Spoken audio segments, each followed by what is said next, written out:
Meaning of holism. Holism.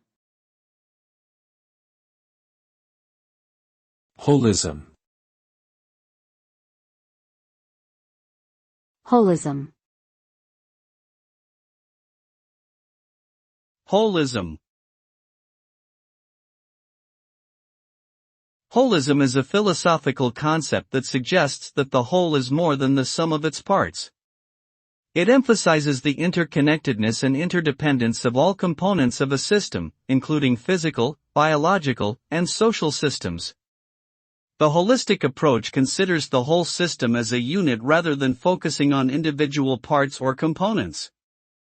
This method recognizes that each part has an impact on the whole and that the whole cannot be understood by analyzing its individual parts in isolation.